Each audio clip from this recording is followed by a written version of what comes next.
Hi everyone, welcome back to Happy Rituals. Today we're going to talk about how to turn a bad day into a good day. Before I forget, be sure to subscribe before you leave and leave me a comment down below so I know that you're here watching this with me. Before we get started, let's talk about what a bad day is and how we define a bad day for ourselves, because there are days where you wake up and you're in a bad mood, or you have several of those moments. You spill your coffee, you're running late, everything's going wrong. That turns something into a bad day. You know, something happens at work or at home. Maybe you get in a fight with someone and those all turn into a bad day. Those are the things that we're going to talk about today. If you get some significant news in your life that alters things for you, or if you're grieving or something of the sort, these tips may help, but that is not necessarily what I'm addressing today. So when you have one of those days where you wake up and you're just in a foul mood, and that's just the way that it is, that happens. Or maybe you wake up and everything is fine, you leave the house, you get to work, everything is good, and everything has somehow managed to go wrong overnight. You get to work and you have an email from someone that was not warranted, or something happened that you didn't expect to happen. So maybe you're having one of those days where just everything is going wrong before you even have a chance to leave the house. You don't wake up on time, someone else is running late, which puts you behind. You get a flat tire, you spill your coffee, your debit card is declined when you went to buy the coffee, anything like that.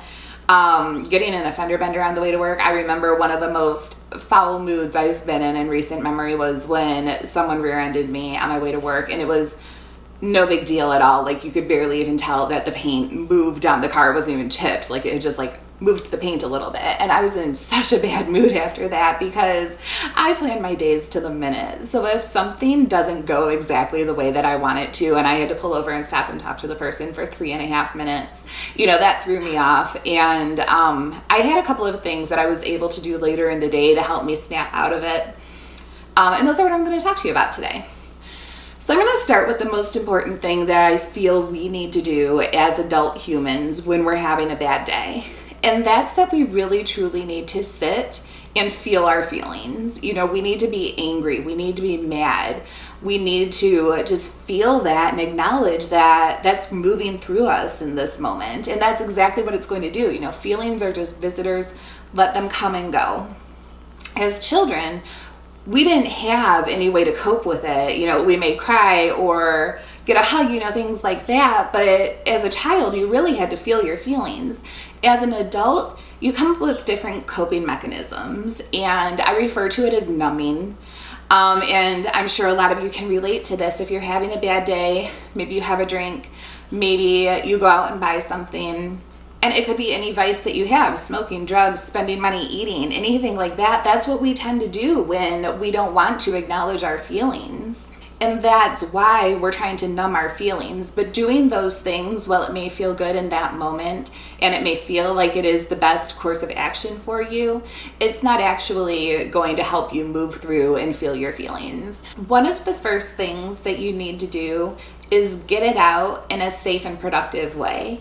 So you may have one person that you can rely on who's going to talk through difficult situations with you.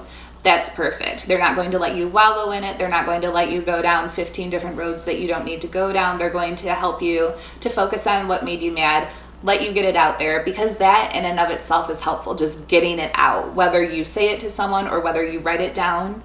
Or maybe you're the kind of person who just needs to meditate through it and just sit there and focus on what happened and letting it move through, and focus on how you're going to deal with it now. Any of those outlets are going to be beneficial to you. But I can't stress enough how important it is that you not rely on external vices to move through these feelings. Because if we have we don't use these vices just when we have a bad day. We drink when we're celebrating. We eat when we're celebrating. We have a lot of different reasons to use these vices in our life, but because you had a bad day should not be one of them. And something else that's really important to mention here is that if you need to get help from someone, get help from someone. There's no shame in needing a counselor or a psychologist or a psychiatrist or anything of the sort to help you move through these feelings.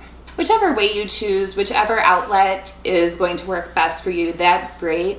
But do it quickly. Do it while you're still feeling those significant feelings, and get it out there without wallowing too much, which is easy to do. And once you've moved through the feelings and you know that you're on track to have a better day, that's when it's okay to go grab some ice cream, go grab a drink, have a cigarette, whatever your thing is. But make sure that before you do that, that you've had a chance to feel your feelings, like I said, because a lot of the time you're not going to need any of those vices anymore once you've actually had a chance to acknowledge your feelings.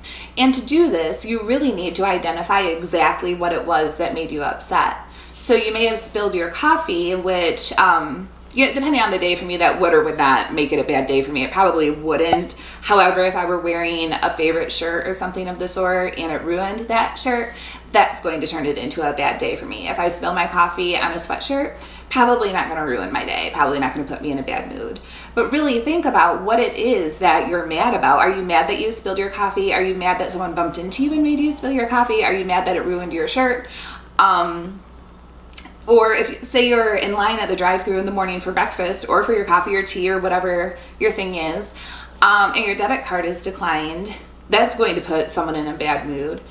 But what is it that actually made you mad? Is it that you're embarrassed? Is it that perhaps your debit card was skimmed the prior day and now you don't have any money left in your account? You know, there's a lot of different things that it is. So even though one action is what led you, even though it's one action that started this chain of events, it may not actually be that in and of itself that makes you mad.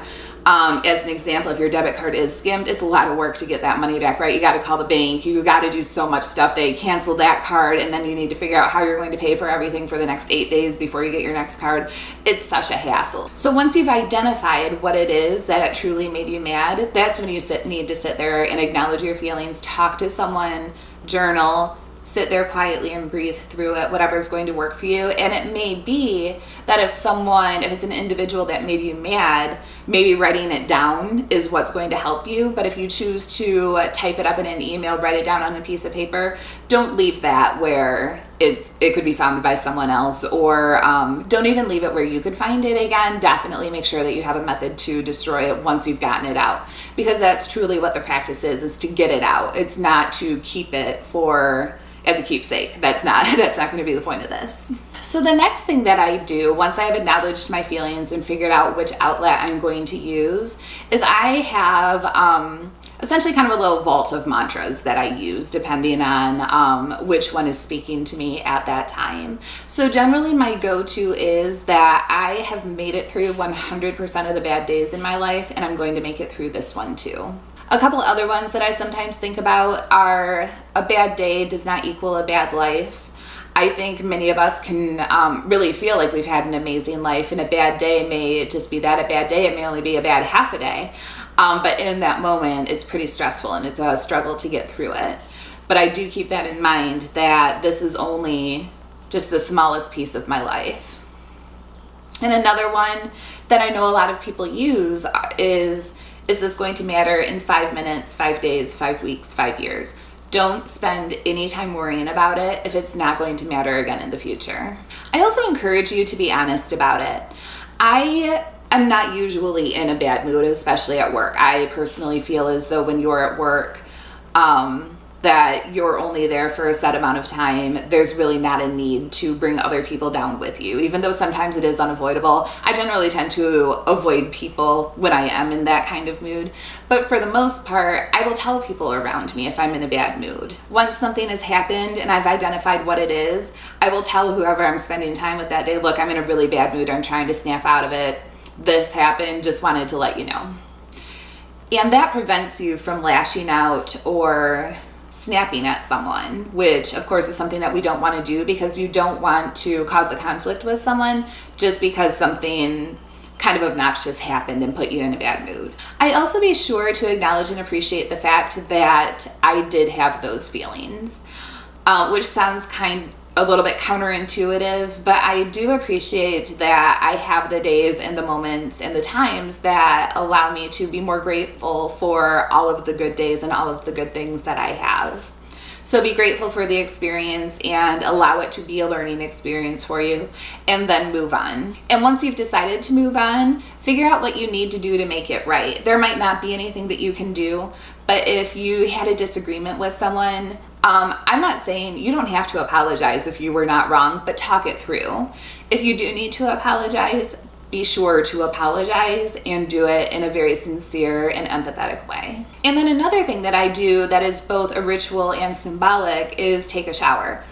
I don't shower at night, that's not my routine, but there is something about it. If I've had a bad day, literally washing it off of you can be something that helps, because it is truly a physical act that allows you to kind of refresh and restart. So it may involve just getting in and out of the shower. You guys know exfoliating is a thing of mine that I love. Maybe you will take the time to condition your hair or something of the sort, or maybe you'll just take the time to sit in there, and that's going to be the time that you sit with your feelings and you move through it on your own.